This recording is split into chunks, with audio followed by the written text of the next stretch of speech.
with that. So, Bless you, my dear. I don't know if you Y'all was remember. silly, but I don't know if you remember, but you were recently on our program director's call for Clear Channel, not too long ago, and we were talking about your music, and I was the one that started talking about your book. And in case you all have not read this book, How to Get Out of Your Own Way, this is amazing. I was really impressed by this book. And I was just impressed by, the openness that you had, because some people write books, but they don't really want to tell their story. So tell us, how did this come about, and why did you feel compelled to be so open about your life? well, we're amongst the lost generation, and they love to say that the lost is the teenagers and the youngsters running around, shooting and killing, thugging, banging, sexing, pregnant, and yeah, I made that word up.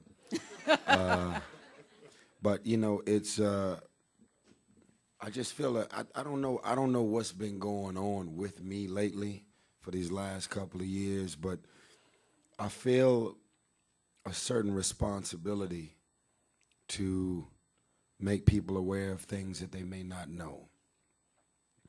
And so it's not from a preacher's perspective, like trying to become a pastor. I don't really know if that's my call, and if it is, then I'll take it. But I just think ultimately, if people are going to show up everywhere I go, then it's one thing to show up and do the photo ops and sign autographs and get your screams. And it's another thing to say, you were not thinking about these things before we met up and had a conversation about it.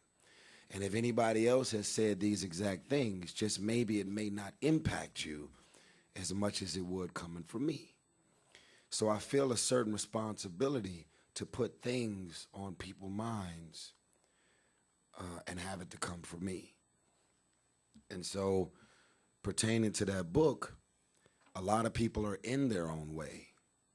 It's not woman specific, a lot of people are in their own way and they don't know it. What is your interpretation of love? Why do you keep on going after the same men? Why did you decide that that's the man that I'm supposed to be with? Why did you decide that that's the woman I'm supposed to be with? Who we are as adults is a direct reflection of our childhood. And so just maybe that man reminds you of the man that your mother was in a relationship with. That can be a good thing or a bad thing, because we're all used to patterns. And so all of this goes back to, why am I more comfortable with working for somebody versus for myself? All of these things are patterns.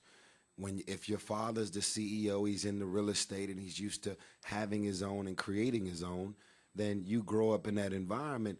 You can't grow up and feel comfortable with getting a job and working for somebody when you watched your mother and father run their own businesses, have their own, create their own.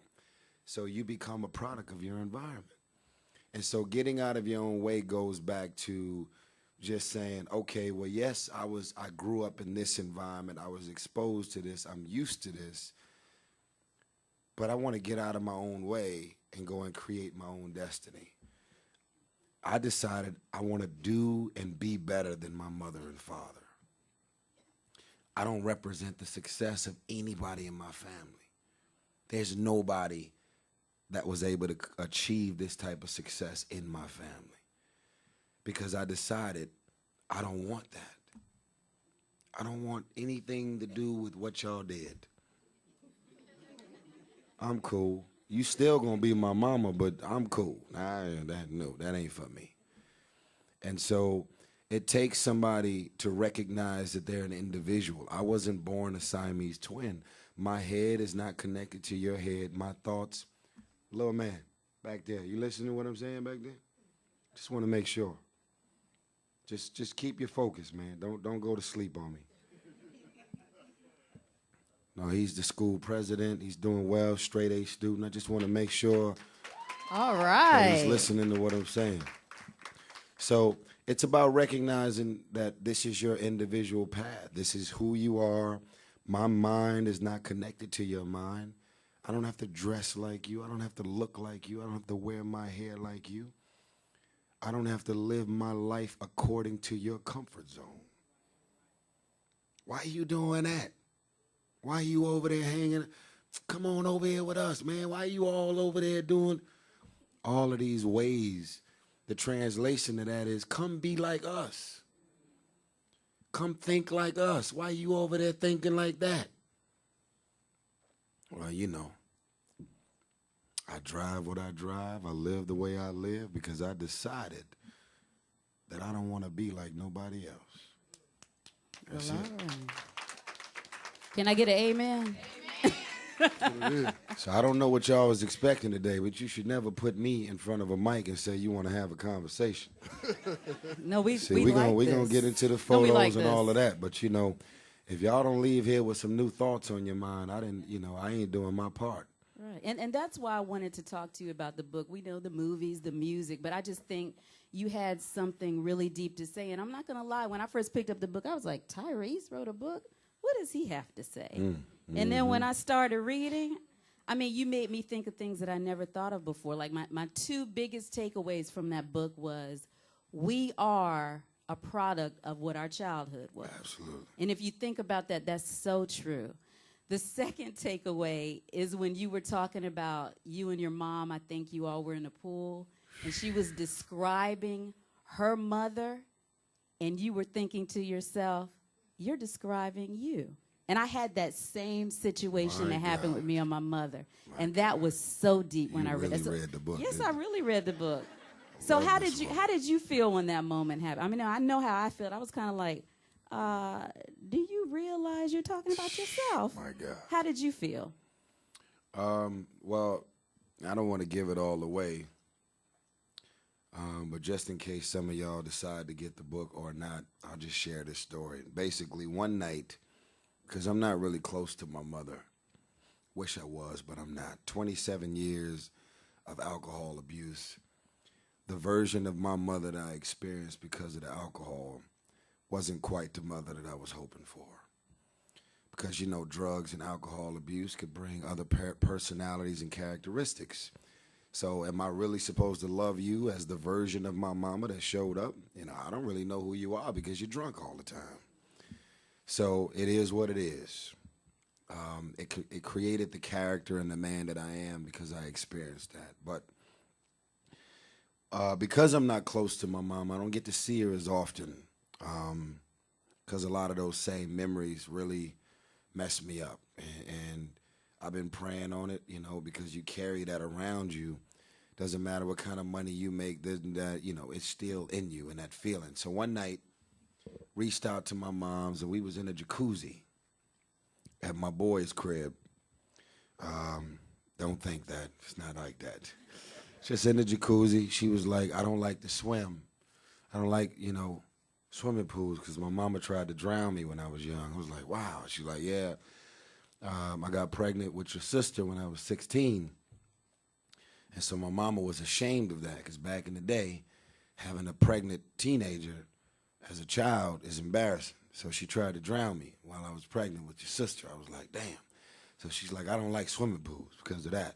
I was like, so let's get in the jacuzzi, mama. It's all good. Let's hang out. She's like, okay, cool. It ain't deep, is it? I said, no. So we in the jacuzzi, and it was a full moon out. It was nighttime. We had a view of the city. It's beautiful. And I just decided tonight, I want to ask my mama some questions that I've never asked her before, and I encourage y'all to do the same thing. I said, Mama, where were you when you conceived me? I was the only child of 4 that was born in L.A. I was born at Martin Luther King Hospital in 78 in Watts, South Central. December 30th, absolutely. I love you for that. Capricorn season, you know what I mean?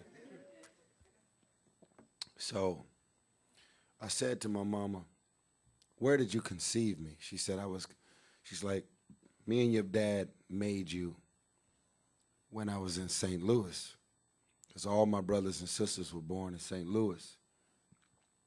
And she said, I knew I was pregnant. I was the last child of 4.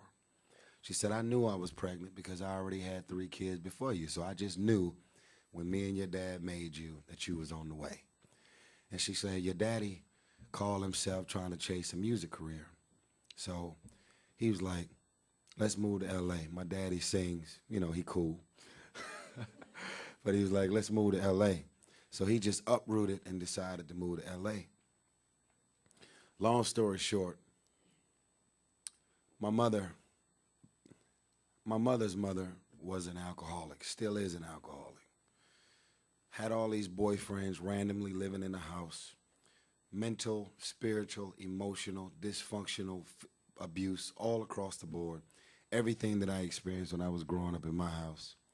So then I just started asking my mama, please explain to me what your childhood was like. And so she goes in all of these details about everything that she was exposed to as a child.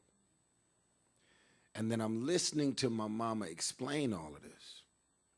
And while she was explaining it, she had no idea that she was explaining to me the way she raised us. She never even connected her mother to being her, as if it was separate. Like she's literally, all these boyfriends was coming in our house. I used to hate that. They were drinking, talking to us and treating us and abusing us and doing all this. And my mama used to put her boyfriends over us and made us feel like we didn't even matter when they came around. It was just crazy. And she's explaining, you know, and I'll spare y'all all the details. It's all in the book. But she's going on and on and on and on and on about these boyfriends and just the experience of her growing up. And so I realized at that very moment that my mother raised us the best way she knew how, because she did exactly what her mother did to us. And she wasn't even aware of it. She was a part of the cycle. She didn't have it in her to break the cycle. She didn't decide, my family and my mother raised me this way, so I'm not going to raise my kids that way. She didn't decide that because she wasn't even aware of it. And so at that point, I forgave my mother. Not all the way, because I'm still dealing with my challenges, but I forgave my mother in a sense of, you just didn't know no better. You didn't know that you were raising us the way you were raised. And so it made me understand the pattern. And I can't get away from what I experienced because I experienced it, but it made me understand that she was just a product of her environment, and I was on the receiving end of her cycle. So it was a powerful moment, and I put it in the book. Bless you. Wow. That was really deep for me, so I wanted him to share.